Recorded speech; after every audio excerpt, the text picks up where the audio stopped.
Thank you all for coming again. This is our workshop from Huawei, our diamond sponsor. Today, our speaker will be talking about JiuTian, a next generation of unified data processing platform. Well, we have our guest here from Huawei. She is Liz. She's currently a researcher at Huawei's Hong Kong Research Center. Thank you all for coming here. Today, we're going to reveal a lot of things, especially the vision and the technology from our sponsor, Huawei, as everyone know, one of the leading technology companies, and we're very grateful for their sponsorship to make PolyHack possible. So yeah, I think without further ado, let's welcome Liz to our studio in Hong Kong. Thank you, Liz. Thank you. Thank you for having me today. Okay, so everyone can see the screen, right? So the topic I want to share with you guys today is about JiuTian, the next generation of data processing platform. Let me give a brief introduction of myself. I'm Liz, and I'm from the Huawei Hong Kong.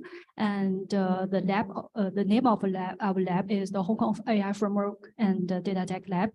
And today I will introduce about our a kind of new project, so-called JiuTian. And next, I will introduce the main content. Oh, sorry. Oh, okay, it works.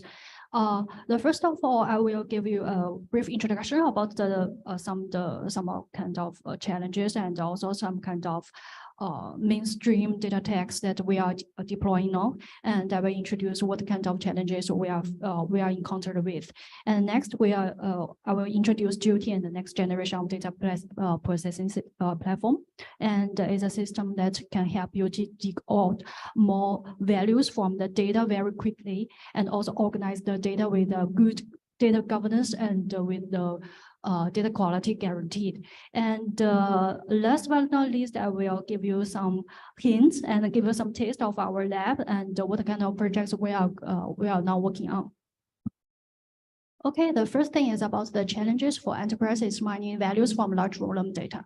So according to the Gartner, and we are seeing that data analysis is very, very important for many of the enterprises. So for them to dig out the values and make decisions at time, right? So, but according to the picture on the left-hand side, we can see that there's kind of relationship between the time and also the values that you find for your business and from the data. So we can see that if you can really dig out the values very quickly and nearly in a real time, so that is so-called the real-time values, and it really matters.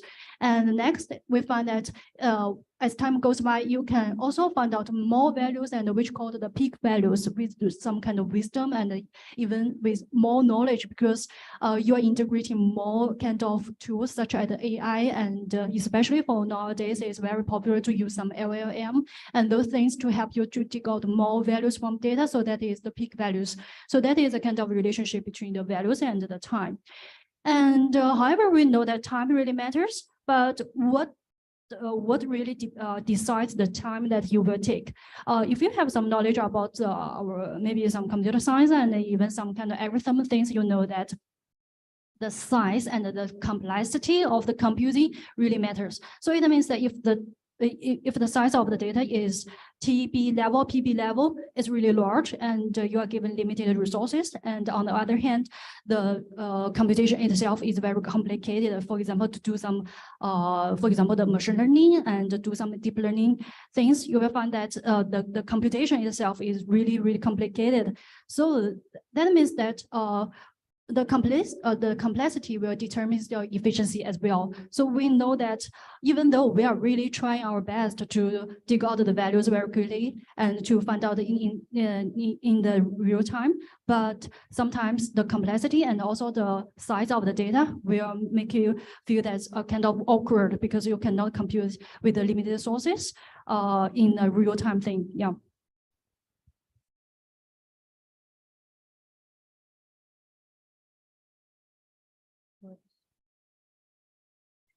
Yeah, and apart from that, and we are also facing another kind of problem, so-called the data silos. What do I mean by data silos? It means that in some enterprises, especially in some large organizations, they are having a lot of data, and the data are stored in the different places. For example, for some private data, they will store it in a local file system, and for some data they want to share, they may store it in a public cloud. And so the data themselves are allocated in different places. And if you want to try to find out the values of these data, maybe you need to deploy different kind of computing engines for the different clusters, for the different storage clusters. So we may think that if you really want to find out the values from the different kind of data, the first thing you may need to do something so-called the data integration. You need to integrate all the data together, maybe put it into the data lake, and then find out some values about them. So it means that if we really want to find something very valuable from the data, it means that you need to find a method or find a kind of solution. It is with the high scalability, with the low cost, and also with the high performance. However, there's nothing free, and there's nothing so-called the free lunch in the world, right? So you need to find out what kind of thing you need to do. And previously, I think around 5 or 6 years ago, when the big data is still a very popular topic, and everyone are doing something such as just like the left hand side. The architecture of it is something like the storage and the computing things. They are aggregated together. So it means that you need to buy a cluster, and the cluster will give you the storage things and also some memory, some computing powers. And but that kind of architecture is good, but as time goes by, we find that it lacks a kind of scalability. What do I mean by scalability? It means that if you want to have more storage things, or if you want to enlarge your storage, at this time, your computing service need to be stopped. So that is a really bad thing. So as time goes by, there comes another kind of architecture, so-called the storage and the computing are disaggregated. Okay, that's the first thing. And the second thing is about that because of facing with the different kind of workloads and different kind of data analysis you want to do, the data scientists and data engineers, they may need to use different kind of systems and libraries to processing the data, and which leads to very complicated operations and maintenance. Let me give you an example. In a lot of companies, when they're trying to do something so-called real-time analysis, however, they have a lot of existing data. So faced with the existing data, they will use some kind of so-called the batch mode processing, and maybe use Spark to do some kind of data process first, and then turn back to some kind of real-time system, so-called the stream processing system, for example, Flink. So it means that if you really want to do a thing with both high throughput and latency, you need to deploy at least 2 kind of libraries, or maybe 2 kind of systems. And this is the computing engines. And also for the storage, some people turn into the warehouse, and some people like to do only on the data lake or something like that. So we will find that people always have their options and different options, especially for a big company. They will have different systems and libraries to manage all together. So that will lead to many costs for the maintenance, and especially the data will be silos again, because different systems are writing to different locations. And if you really want to integrate them together, and that may take another kind of cost again.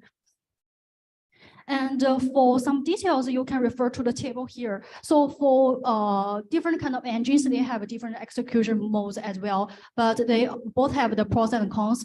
And it is kind of trade-off between the cost and also the efficiency. And back to in our Huawei, and we found that the near real time is required for many business intelligence scenarios. For example, here I will show you a typical data pipeline here. So the very left hand side is the data source, which means that data can be collected using, for example, the sensors, and also kind of from some kind of transactions, and it is on the cloud. And we use the CDC to capture the data, and then just ingest the data into our data lake. So on the above side, on the upper side, it is so-called a very typical ETL data processing pipeline. So there will be different kind of Flink and Spark jobs and to do some kind of data processing, and maybe just join with some dimension tables and make the table flat.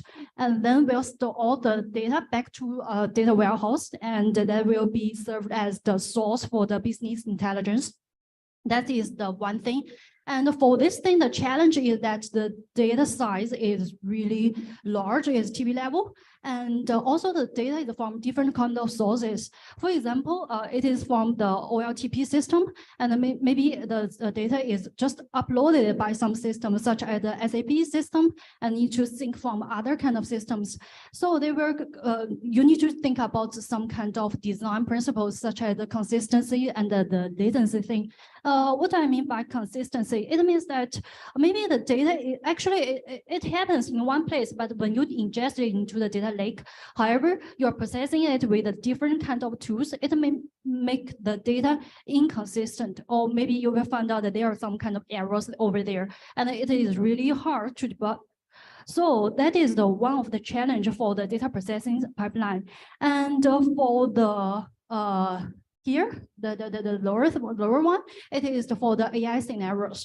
So we know that after we do some ETL and clean wash the data to make it clean, and we will do some feature engineering to make the for example, the continuous features to make it discrete. And then we will feed into a kind of data set and then feed into the AI framework, and such as to do some kind of inferencing and also do some AI training. However, there are also some kind of challenges here, because in these scenarios, especially for the online recommendation systems, there will be billions of users and the data. So how do you connect the big data systems with the AI frameworks very closely? That is one of the problems. And another thing is about the latency, because there are some kind of independence between the different kind of systems, and it's really hard to integrate them all together. Some systems are for the big data, and some systems for the machine learning and the deep learning, especially machine learning or deep learning. So that is really different. So when we find that the latency may be even unbearable, it's even the T+2. What does it mean by T+2? Actually, it's kind of scheduling thing. It means that once you get the data, and finally the data can be shown in the AI framework or can be shown in the AI model, 2 days had passed. Yeah, that is another latency thing. And we also find that as time goes by, especially for the past 10 years, there are many different kinds of challenges we are facing. Because, well, for example, for the data pipeline, we find that when we do a kind of mining algorithms, there are a lot of complex logics. So you need to find a kind of balance, or maybe a kind of trade-off between the cost, the latency, and also the complexity, right? And what I mean by the difference here is that in this table, you can show that, for example, the let's see the second one, the computing abstraction. So previously, a lot of people, when they do some business intelligence things, and they are mainly using the SQL, the SQL things, right? And for the SQL, actually, everything is based on the relational algebra, the theorems of relational algebra. So everything can be abstracted using relational algebra. However, as time goes by, especially for these years, we found that relational algebra, in some cases, they are not enough to cover a lot of logics in business intelligence. Because in business intelligence, we found that machine learning counts more, so that in some cases, relational algebra cannot cover it. However, we know that in machine learning or in deep learning, things are represented in matrix or even in tensors. So actually, it's a kind of linear algebra things. So we are also considering about the fuse the linear algebra with the relational algebra, and also when we do some mining on the graph, and there will be also something so-called graph relations. So we find that the complex relations are covered together. So that is the one of the things that is really, really different from the previous things. And as we found that the computing abstractions are really different, so we may find out that there will be some kind of other optimization strategies, because previously the optimization strategy only happens on the RA the relational algebra. However, now we may think about the RA, LA, and the iterative computing all together and fuse them to find out if there are any other space to do some optimizations further. And for the parallelism strategy, previously for some big data systems is mainly do something so-called data parallel. So I will divide the data into different partitions, different trunks, and for each partition and trunk, and give it a executor or so-called a kind of worker, and all workers do work the data, work their task all together. So it is so-called the data parallel. But these years we've seen that there will be other kind of chances to do some so-called hybrid parallelism, so-called the data and the task hybrid parallel. And for the resource type, I think that's also another amazing and very, very exciting thing, because previously for the big data system and also some clusters in the cloud, we mainly do some kind of resource allocation for the memory, for the disk, for the CPU cores or something like that. But for these years, we've seen that the deep learning really emerged a lot, and which drives the, for example, some heterogeneous such hardware such as the GPU and NPU and even the TPU. Yeah, all these hardwares, they are improving themselves very quickly. So we are also considering how do we utilize the heterogeneous cluster altogether and try to allocate the probable workload into the heterogeneous cluster. Yeah. And so in the first in the first chapter, I have introduced the data analysis, text, and also some challenges. And the next, I will introduce the system we are trying to build now is so-called JiuTian. And one sentence to conclude is a next generation of the data processing platform.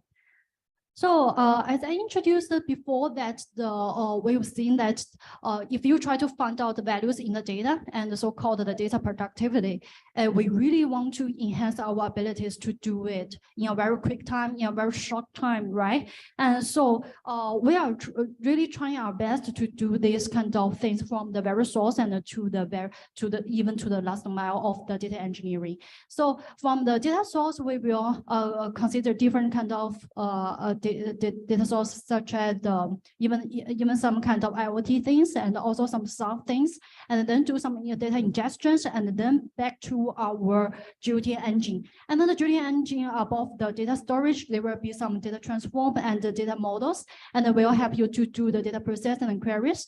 And at above is a data analysis application development. We will expose some API for the users to build them, to build themselves the proper data applications by themselves. The API will be very easy to use, and I will introduce that to you later. So for the data consumers and the data applications, I think it's just a very smooth pipeline. Yes, if we can make this kind of data platform really with high performance and low cost and high resource utilizations, we will find that even though you are building any kind of the data applications and from any kind of data sources, you will find a way to do it. Yeah. Yeah, and the next maybe comes with some kind of technical things. It's so-called our JiuTian is a cloud native and the data platform for the AI BD only course. What is AI BD here? It is a kind of concept fused by the artificial intelligence and big data. So we know that there are some kind of silos, there is some kind of independence, and there are some kind of gap between the big data systems and also the AI frameworks. So, but we are trying our best to connect them together, and all things are deployed on the lakehouse. So for the first thing is about the architecture itself. The first thing is about the computing. As I introduced before that previously a lot of workload are mainly about RA, but now we are considering about more things, for example, RA, LA, and ML transformations, optimizations all together. And we will provide a unified engine for the different systems. And the next is about the storage layer. Yeah, the storage layer.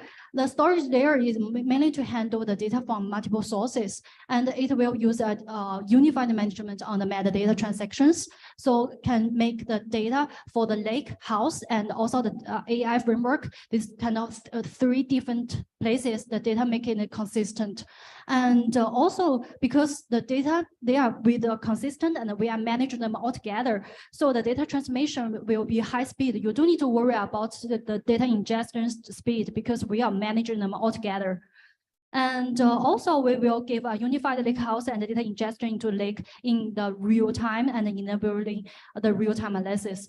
So that is one of the interesting question, because a lot of people want to do a kind of real time analysis, but sometimes it found that the data cannot be ingested into the data lake house or into the storage in real time. So the transaction itself or the storage, the syncing itself, it takes maybe 2 or 3 minutes. It means that the data is not as fresh as we expect already. And then it will take another 3 or 5 minutes to do the computation. And that means that the result is not real time at all, right? And for the architecture thing, I will introduce from the for the infrastructure. The infrastructure is the full stack serverless. It means that our storage computing states, all these things, they are disaggregated, and we provide a function level computing and adaptive task schedulings. It means that you can choose different kind of, actually it's our system will help you to choose different kind of scheduling algorithm. And that thing is about the above things, it's about some high level things. It means that we support the batch, stream, train, and inference development, and they will have the similar API with the existing engines. Actually, I think it's very interesting because actually we are trying to provide a kind of API that is very familiar to Flink or Spark. So that means that when users try to use our system, they can stay in their habits instead of to read our documents and try to learn all the API again. Yeah. Yeah, as I introduced before, we have the mainly 2 kind of components. One is so-called computing engine, and the second is about the storage engine. And let me give a brief introduction about their features, key features, and I will give more details in the next pages. Okay, for the left-hand side is the computing engine. Actually, it is to fuse of multiple computing models. It means that even though you are doing kind of stream processing or batch processing and some kind of things on the data warehouse, and even it is an AI workload, we will try to abstract them as the unified IR representation. IR here means, if you know something about the compilers, actually, it's a kind of intermediate representation. It means that above the data itself and actually below the data itself and above the instruction to do, there are something so-called IR. And we are trying to build this kind of unified IR to illustrate different kind of workloads, no matter it is stream, batch, no matter it is AI things, right? And we will also give a unified query optimizer. And the query optimizer is basically on the 2 kind of thing. The first thing is based on the constraints, because we know that with some kind of constraints and we need to give an optimal solution. And also we will give another kind of optimization, so-called feedback. What do I mean by feedback? It means that when you are trying to we are trying to give an execution plan, and at the same time, the query is running in the meanwhile. So during the query running, you may be able to collect some statistics, and the statistics will help you to improve your execution plan even better. So that is so-called the feedback optimization, and the plan will be sent to the unified execution runtime. So we know that the key features will be unified IR fusion and also some smart and adaptive execution optimization. These are some kind of key features. And for the JiuTian storage engine, we are facing with the challenge that the data stored on the different kind of systems, such as on the lake warehouse and for the AI things. So now we are trying to make a unified metadata access and unify the data transmission with the kind of accelerations, and also make a unified table access to make the data on the different places very consistent. Yeah, here are some kinds of more information about GiuTian computing. As I introduced before, that big data and AI tech, they are AI tech stack. They are independent and they are kind of a gap between them, and it really leads to the problems of real time and resource utilization is very bad. So what I will trying to build here is for first one is the unified IR representation, and for the unified query optimizer, we will use the constraint feedback and also some kind of a few of operational optimization from the different models. And also we will provide a unified execution runtime. What do we mean by a unified execution runtime? Because you know that for Spark, it will have their own runtime. For Blink, they will have their own runtime. However, the basic OPS, the basic operators, they are quite the same. So how about we building a core engine, which is really with good and high performance and extended to different kind of computing workloads. For example, extending it into a batch mode, extending it to the stream processing, yeah, and interactive with ad hoc or something like that. That is what we are trying to do. And they are under different kind of execution mode, such as the stage mode, MPP, and the permanent mode. And for the Lakehouse Intelligent Engine, we will do some UDF execution. And for the UDF thing, I think that is really another interesting topic, because of that, nowadays people, when they're trying to use our computing engine, however, they are not writing a lot of SQL. They really want to write their own user-defined functions, and especially the user-defined functions are in Python. However, our runtime or our execution engine, as I introduced to you guys before, it is native. It means that it is C++.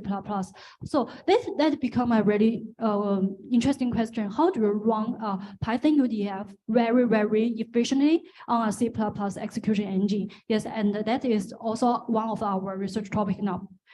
And for other kind of things, we will also consider the fusion of the optimizations OPS. Yeah, so the key features I have introduced is it is the unified IR and the function level engine for different execution mode. Yeah. And for the GiuTian storage, actually, it is a kind of unified lakehouse, and it will transform the data, transmit the data with very high speed. Why can we deal with this? Because we will have an intermediate structure, so-called the delta table, and also when we try to transform the data, maybe the IPC things, yeah, or maybe across the different runtimes, so we will use the Apache Arrow. Yeah, that is just some kind of basic design and a basic kind of ideas now. And for the data store, we will provide the index and partition, and also column to row and row to column, this kind of API in a unified way. And all things will be synced down into a persistent layer. And for the column store, we will store it on OBS, such as the Parquet. And for the row store, we will have other kind of options. So for the GiuTian storage, we will have a unified abstraction for Lakehouse and AI data, and it will help you to manage the metadata altogether. And also for the API, it will have a unified API for the storage engine and provide a CDC for computing engine, enabling the incremental computing. Yeah. So after introducing all these kind of technical things, I will introduce some kind of ongoing projects in our lab. Our lab is so-called the Hong Kong AI Framework and the Data Tech Lab. So I will introduce two of the ongoing projects for our data tech parts for our data technologies. So the first thing, the first project we are now conducting is so-called the GTN. Actually, it's a short term of the General Tensor Native Computing Framework.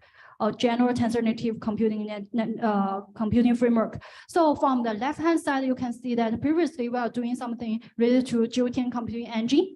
And we know that we have a kind of unified IR and the native execution engine. However, the native execution engine so far, it can only be deployed on the CPU. But if we want to try to use some accelerations from a heterogeneous cluster, such as the GPU, NPU, and TPU. How do we deal with that? So that is the reason we are building the GTN. It is a kind of project, we are trying to abstract the different kind of workloads, such as the traditional ML inference, SQL, graph computing, and other kind of things. Previously, they are not represented as tensors in DL, but we are trying to abstract them using the DL things. So so it means that previously they are in scikit-learn or other kind of libraries just implemented in Python, but now we are trying to use PyTorch and MindSpore and those kind of DL frameworks to write them. Yeah. And for the performance, we have some kind of preliminary studies, and we found that for the graph, and we have 5 to 100 times speed up. And for the tensor frame, actually, you can consider it as a kind of data frame thing, but it's implemented in the tensor way. And we got 5 to 10 times the speed up. And for the machine learning inference, we got also 5 to 10 times speed up. Yeah, that's the first thing. And another thing is so-called the automatic incremental computing. Actually, it is inspired by our customers and by our colleagues and by some teams, because they are doing some kind of ETL and data engineering work. So previously, their scheduling way is to do the T+1. What do I mean by T+1 is that in the daytime, the data keep ingested, and they will be stopped at the midnight in the 12. And after the full day data is ready, they will start the computation in the night. They will allocate a lot of resources, allocate a lot of machines to deal with that. However, sometimes it will leave some troublesome scenarios, such as in the night, there are a lot of pipelines, there are a lot of data works to do. So a lot of jobs, they are trying to fight for the resources, and they will lead to a lot of problems, and also some kind of resource waste over there. So we are trying to see that if we can do some kind of incremental things, incremental computing, it means that we, instead of doing it in a whole batch mode in the night, how do we do it in a progress way in the daytime? So we were trying to find out if there are some resource available over there in the day, and we do it incrementally. And so in the night, maybe we just do several kind of jobs, and all things will be done, and we can get the final results earlier than before, and also with less resource. Yeah, that is our incremental computing thing. And also we are considering about something so-called the declarative pipeline. Actually, it's a kind of new idea, because previously when you are trying to build a pipeline, and especially when you are doing something Spark, yeah, to do your pipeline, you need to write a low-level code, such as using the Java or the Java API to build your data pipeline.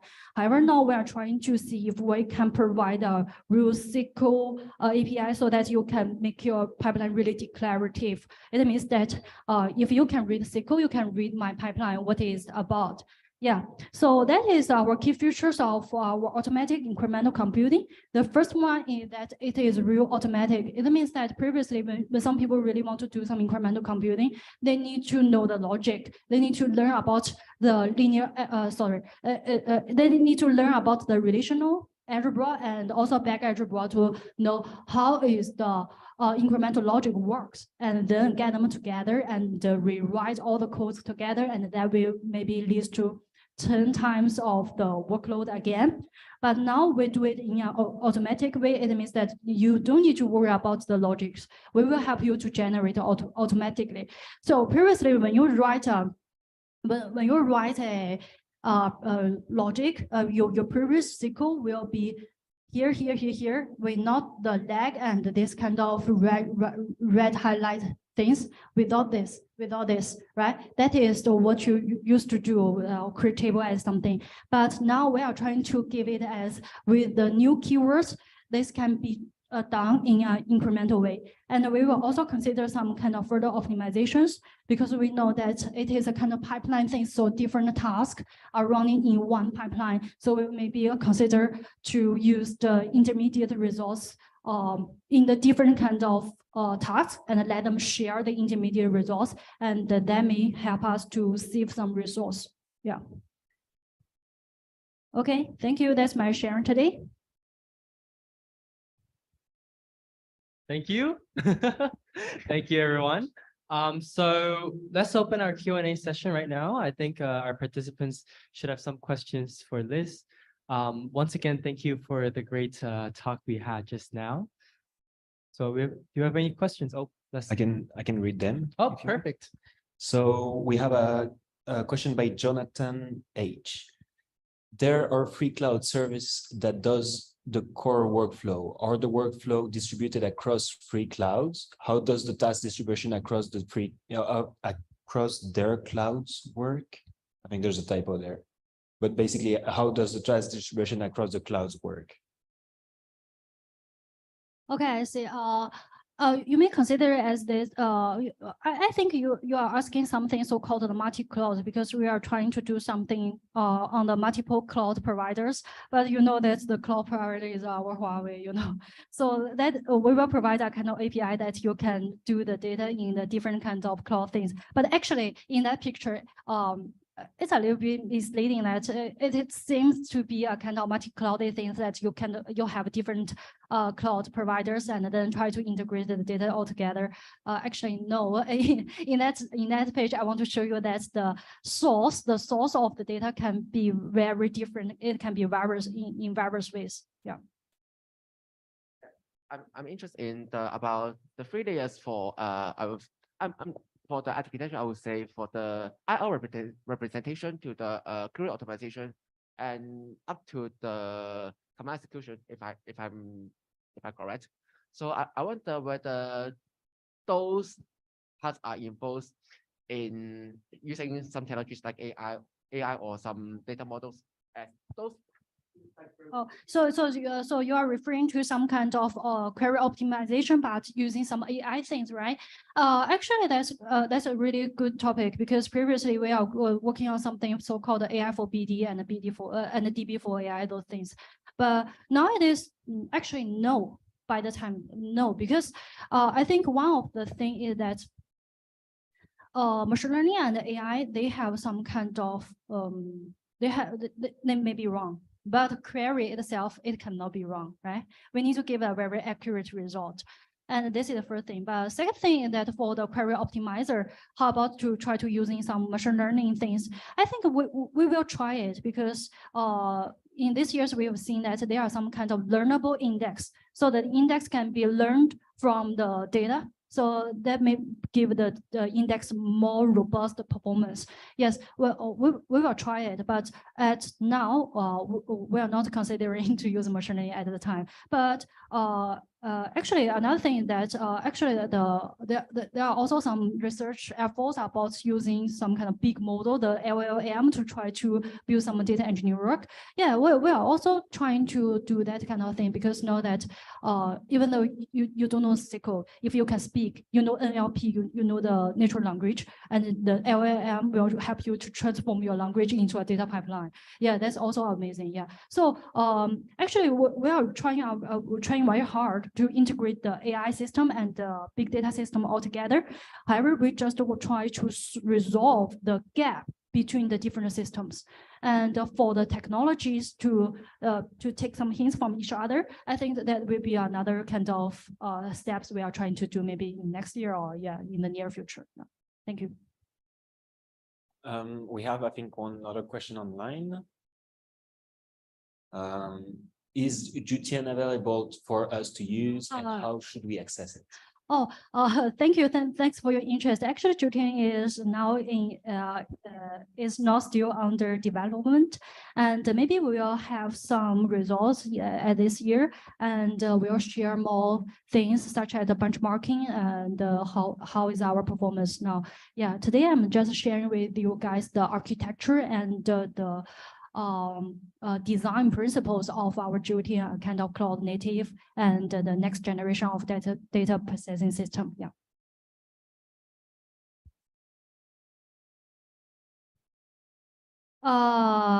For this question, so JiuTian is a planned exclusive service for Huawei Cloud only. Actually, for this question, can I skip this question, because I think it's a kind of private thing here.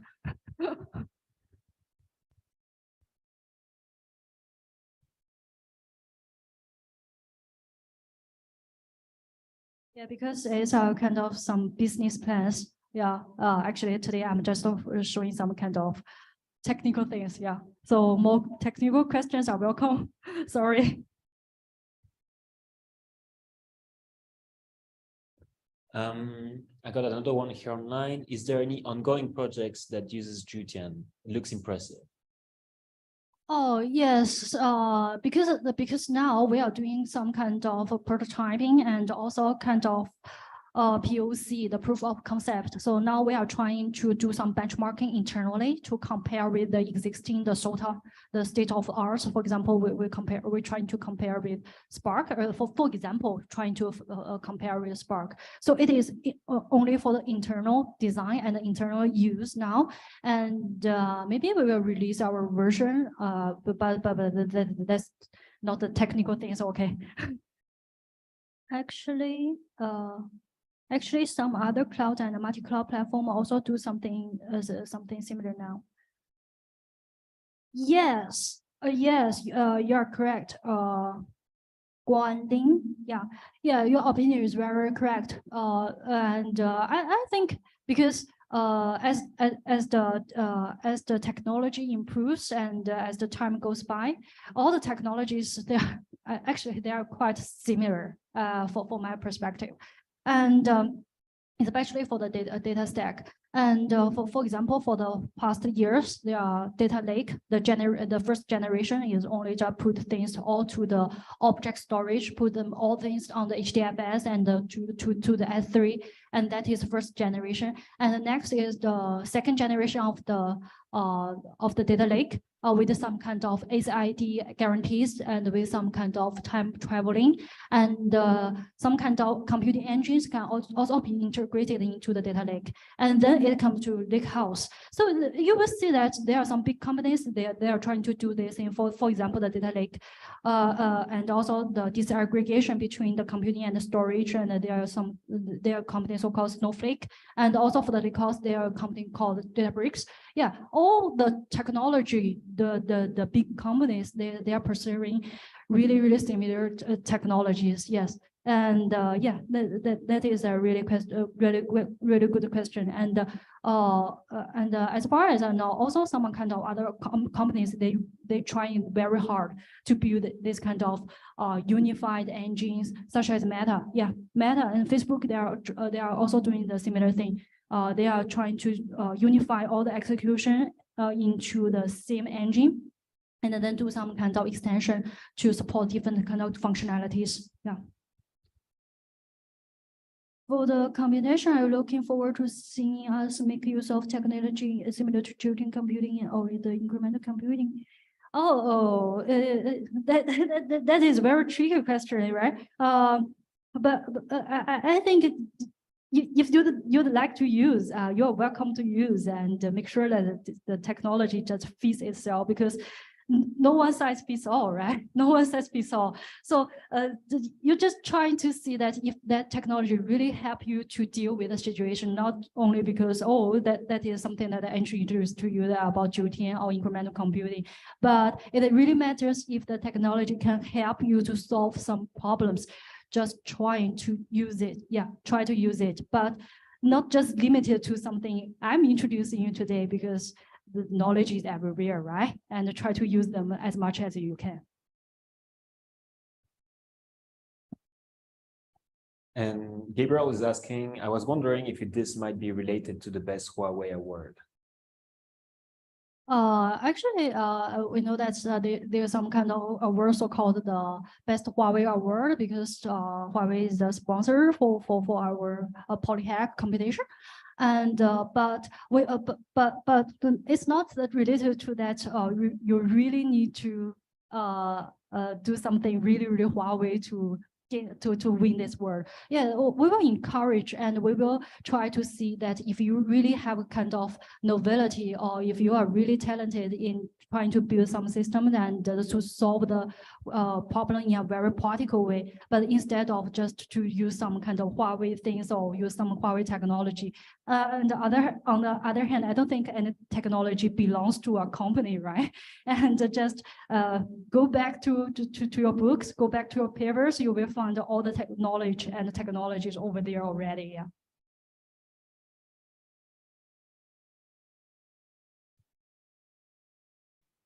Can you explain a bit more about the declarative pipeline process? We no longer allowing users to script define how data is processed because the engine now decides the optimal process itself. That's a really good question. The first thing is about the declarative pipeline. What do we by declarative? The first thing you need to know that why do people love SQL, the SQL language? Because SQL language is a kind of declarative language. Declarative language, it means that you don't need to take care about the details or maybe the items in a list or maybe each items in an array to process them each by each. The declarative means that you only to describe how will you process the data and the things just happen. You don't need to worry about the internal things. That is what the declarative mean. So declarative pipeline is very opposite to previous pipeline builders. For example, when we are trying to build some pipelines using Scala or using Java, it will be, I think the code will be massive and you will try to do some configurations over the massive code. But for the SQL, things will become very easy. Become much easier, and you can also try to use some kind of other tools such as the DBT and to help you to organize your SQL files in an organized way. And the second question is that are we no longer allowing users to script? Actually, no. Actually, we are still encouraging the users to do the script themselves. Actually, we are exposing different kind of levels API to the users. If you are hack level users, we do provide some low level API that you can use and do your own scripts and even do some operator optimization by yourself, by your hand. But if you are high level user, for example, you don't have any knowledge or background about computer science or data engineering at all. The thing that you only know is about SQL, the SQL. You also can use our system as well. So we will expose different levels of the API, and faced with the people who are only familiar with the SQL, you can choose to use the declarative pipeline. But we are not saying that you are not allowed to build a script yourself. But in other ways, with the global optimization, we will try to help you to build a optimal execution plan. The optimal execution plan is different from what you are, or maybe what you refer to here is a kind of the script thing. The script is the thing that you describe the logic of the data that you are trying to processing. That is the logic. However, when the data are executed, are manipulated, they are kind of something so-called execution plan.